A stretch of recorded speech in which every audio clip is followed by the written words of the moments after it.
Hi class, this is the Module 2 Introduction to Ethics lecture. Just a reminder of how to reach me. So the goals for Module 2 include just beginning to think about how we determine what's a significant moral question. So do spend a good bit of time pondering what you consider to be significant moral questions. We're also going to look at the moral questions that are raised by Plato's dialogue, Crito, and identifying and examining the moral questions raised by Martin Luther King Jr.'s letter from the Birmingham jail.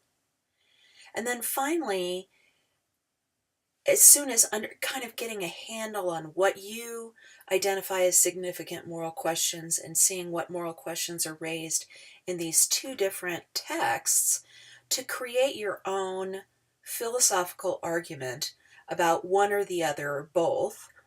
And you'll be doing, if you haven't already, the discussion post, and then next week an essay. So consider what are some things that might be considered moral questions. Do you think considering what you should eat is a moral question? For a lot of people it is. There are some things that we say, oh, I will eat that, but not that. And why is that? How do they make those decisions? Someone might consider that someone should protest the government by not paying taxes. I mean, there are consequences for that, but that might be a stand somebody makes about something. Should I act to help someone who is starving in North Korea? Now, I picked North Korea on purpose, right? It's not for most of us living in the United States in the 21st century, we might have a different view on helping starving people in North Korea than, say, starving people in the Caribbean islands or Haiti. Another question, where should I buy my clothes? Is it ethical to buy clothes from a place that doesn't pay their workers well enough? What do you think about that? Should you buy clothes from where the clothes are made by people who are not making a living wage? Have you thought about that? Another question, sort of implied by the picture here, is what is my relationship to non-human beings like sheep, right? Is there a difference? Are your moral questions primarily about human beings, or do you consider other life forms when you are examining your own sense of morality? So I have two pictures up here just to get the ball rolling of things that are important to me personally. So on the right, you see a picture of my granddaughter. On the left, you see a picture of a tree in this beautiful landscape, which happens to have been taken in the Lake District in the United Kingdom.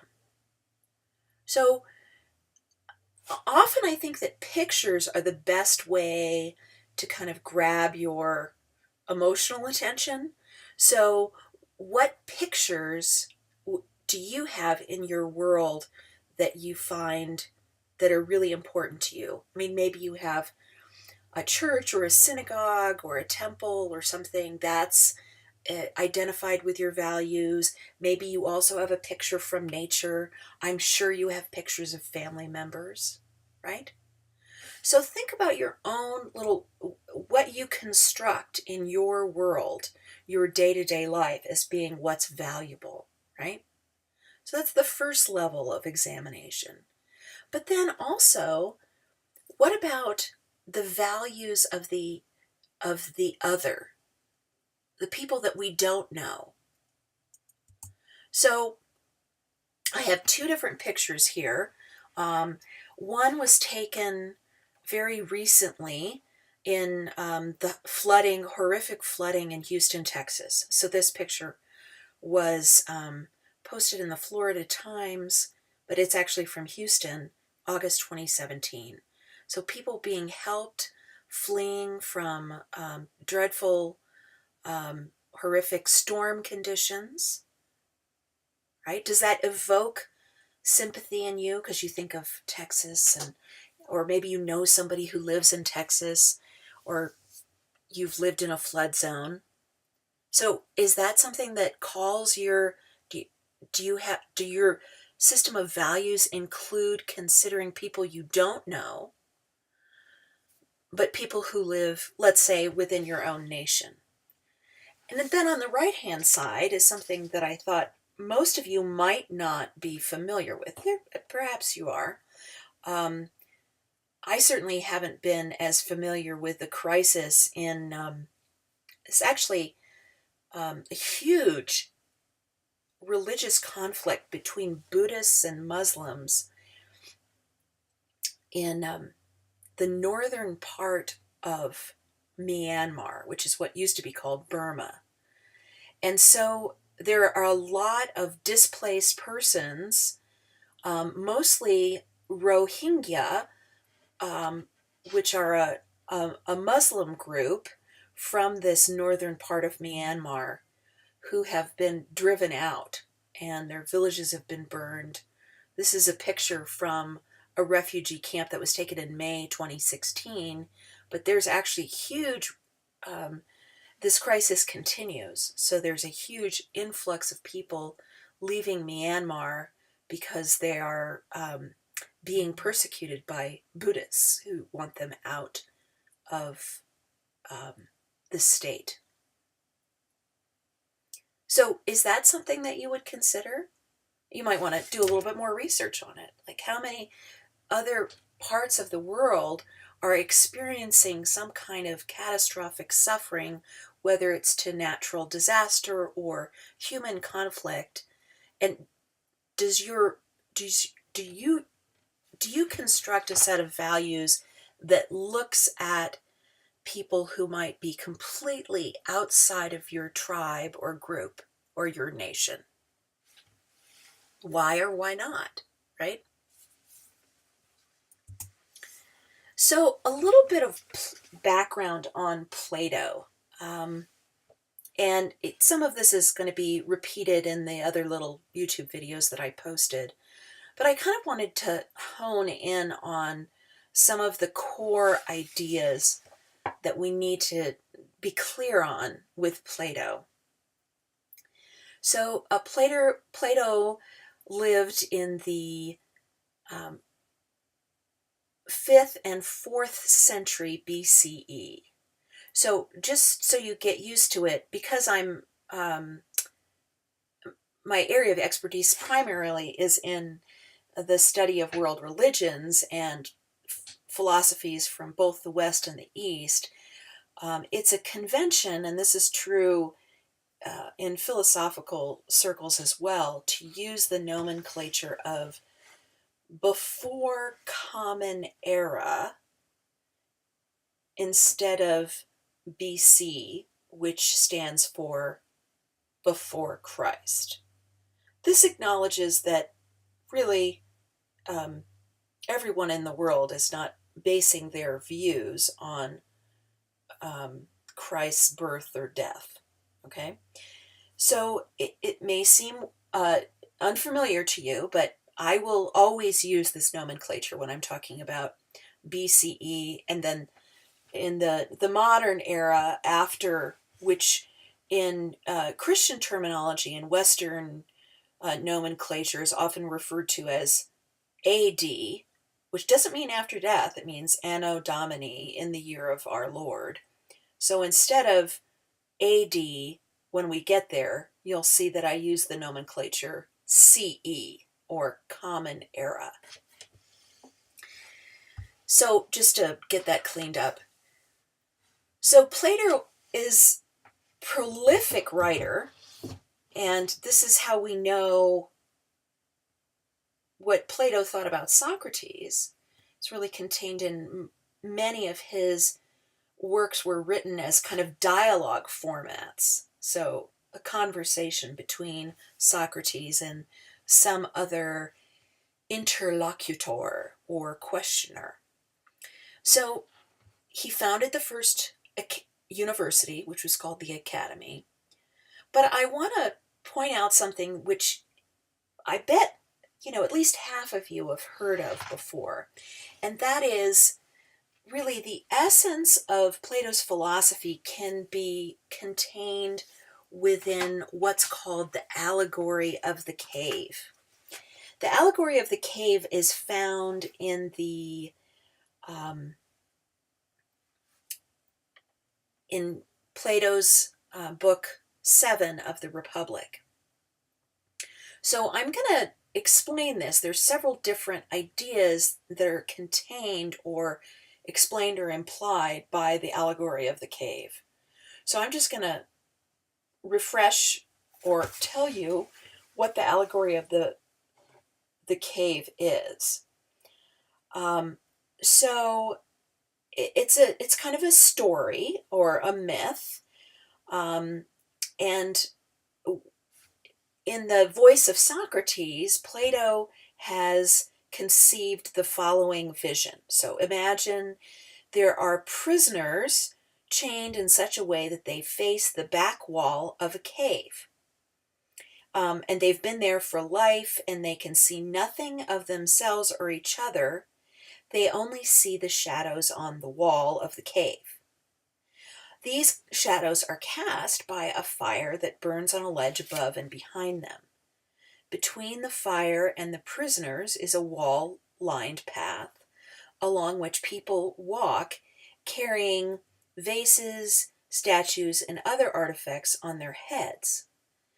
The prisoners hear the echoes of voices and see the shadows of these artifacts, and the prisoners mistake those shadows as reality.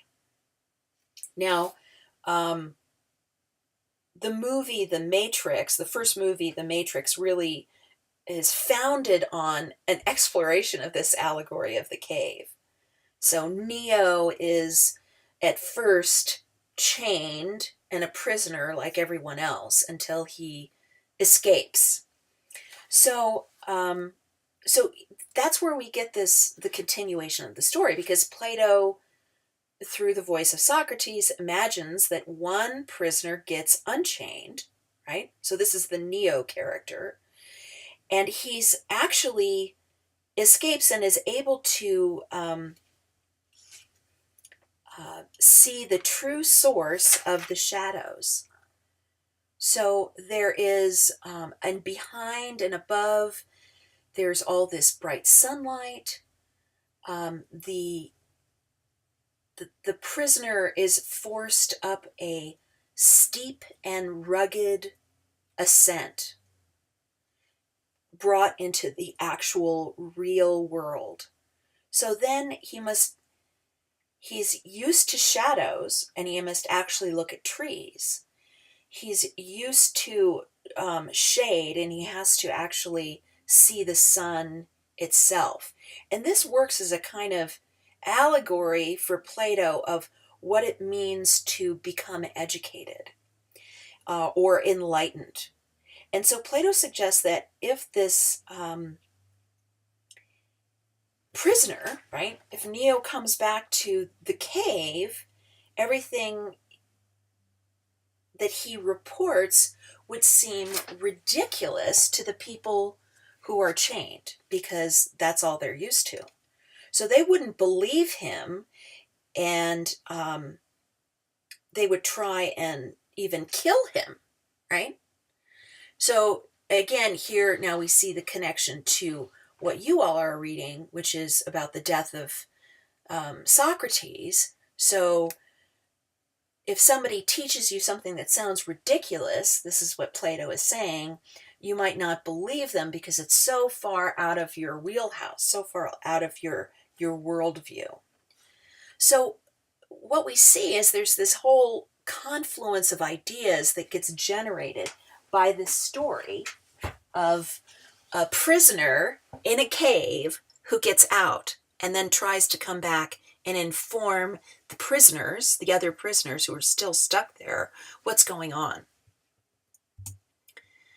So I created this little schema so we could kind of talk about Plato's worldview. So in the last module's lecture, I gave a brief description of some of the disciplines or subcategories or subfields of philosophy. So notice that we have to kind of, even though this is an ethics class, we have to understand a little bit about epistemology and metaphysics to understand where Plato's ideas come from. So on the left is the discipline of epistemology, which is really how do we know what we know? So here Plato lays out the bottom, the lower level of knowledge is opinion. The basis level of opinion is conjecture, and the next is belief. But this is kind of just part of, beginning stages of knowledge. But ultimately, because Plato implies a kind of, that someone has to kind of evolve, essentially, through these levels to get to the highest level of knowledge. So the first level of knowledge is understanding, but pure reason is the highest attainment and level of knowledge. And he correlates this journey of different kinds of knowledge to the journey to the visible world and the intelligible world. So everything that we see, so this is kind of the world of being, ontology, the world of being, and metaphysics asks the question, what's the nature of reality? So this is all works together. So an image is kind of a copy of a real thing. So that's the lower level of understanding of beingness. But then a particular object, so I can see a picture of my granddaughter is not the same thing as my granddaughter, right? So a particular object is sort of closer to the best understanding. Notice that in Plato's worldview, what is truly wonderful, which he calls the good, or the highest form that there is not part of the visible world, but it's part of the intelligible world that we access through reason. So he differentiates between formal concepts, which are basically categories of ideas, and this notion of the forms themselves. Now, actually, Plato's theory of the forms is a little bit difficult to comprehend for a 21st century person who is raised in the sort of empirical sciences. So it's a little bizarre to consider this idea that the form is what's really real, right? And what's just sort of an illusion is the visible world. So this is just kind of a snapshot, but I want you to see that what this does is it creates kind of what the following philosophers, Rollin, Workman, Moore, and Bruder, have suggested is a complete ethical theory. So Plato has a complete ethical theory because he postulates that there is an ultimate source of all value, which is the form of the good. And the good is the highest form there is. So it's a very positive worldview if you look at it that way. He's not saying that the essence of the world is sin. He's saying that the essence of what is true is the good. So the good, or the theory of the forms becomes a metaphysical justification for this ethical theory. And that's value comes from the good, which is the highest form. So all other forms emanate from the good. And that there is actually a primary foundational moral principle, which is basically human beings should be governed by reason. That's the starting place for Plato. And the reason for accepting this principle, be governed by reason, is the form of the good is the source of all that is real. So, and that you can only obtain the good through the process of reasoning. And you would want to follow this, postulates these philosophers about Plato, because you come to accept the higher nature of reason, and ultimately your being, your own individual being, has a desire to connect with these eternal forms. Because actually, some philosophers don't like to talk about this, but Plato really believed in reincarnation. So you could see that sort of woven into some of his theories. So he believed in something beyond the known world. Okay, so the idea is, if we can look at the conversation in the dialogue with Socrates and the other interlocutors, is it trying to pare away and get at what is the good and what are the values that are exemplified by the good. So I'm not going to say too much about the readings because I think they're pretty straightforward. So, of course, we have the death scene where Socrates is in prison, but looks like he's kind of reclining on a couch and he's about to drink the hemlock.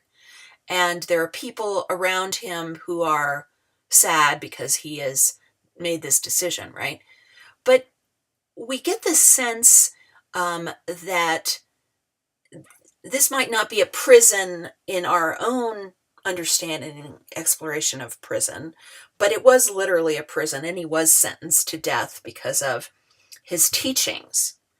So, one prison context. The second prison context is the letter from Martin Luther King Jr.'s letter from the Birmingham jail. And this is actually a picture from the Birmingham police blog or blotter of Martin Luther King's mugshot. So really take time to, as if you haven't already done this, read and reread. And as you're reading and rereading, keep coming back to this central question. What are the important moral questions raised by Plato and by Martin Luther King Jr.? Martin Luther King Jr. Refers to a lot of interesting 20th century theologians and philosophers. He refers to Reinhold Niebuhr, who was a very influential German philosopher and theologian who said that individual man is moral, but when man gets into groups, he and she become together immoral. So kind of a mob mentality. So notice all of the other references that Martin Luther King makes. Like what are his sources of authority? Who does he rely on as sources of authority? Because that might also help you think about his own worldview and how he constructs an ethical theory. And then finally, for this module, which covers a couple of weeks, the idea is to do the reading and then create some sample thesis statements in discussion number, would actually be discussion number 2, excuse me, and use this as an opportunity to sort of vet and play with potential thesis topics for the essay 1, which is due a little bit later. So a strong thesis, and what I want you to notice is that's what we're doing in this class over and over and over again. We're trying to get in the habit of creating strong thesis statements, which is the same thing as a well-constructed philosophical argument. And I want you to get good at identifying these arguments. I want you to get good at identifying your classmates' arguments. I'm less interested in hearing you guys pat each other on the back for how much you agree or like each other's ideas, and more for you to actually look at the structure of each other's arguments. Like, don't just flip it off. Just really think about, okay, that's what they're saying here, and all you can go by is what they write. As we can't, we don't have the face. We're not having a conversation in person, right? So a lot of nonverbal cues are missing in our understanding. All we can go by are the words on the screen. So what is their conclusion? What's the big idea? And sometimes what you're going to notice is that when the deeper you look, you've identified the wrong conclusion. Or you've identified a conclusion that's actually not that important to you. So go back and rework it. A well-constructed thesis has a conclusion, a main idea, a point, an opinion, and at least one premise. And a good thesis, the premises should actually support the conclusion.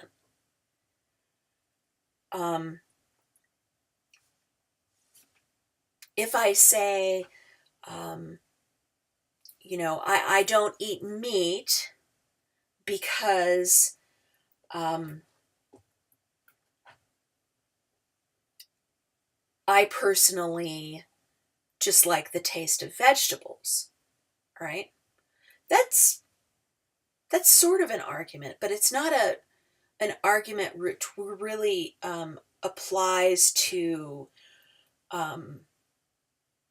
a universal ethical idea, right? And the other thing that I want to say to you is that a strong philosophical essay will just use that thesis as the touch point and organizing principle for the whole essay. It will explore the implications and ramifications of the thesis and argument, and including anything that's unstated as a conclusion or premise, right?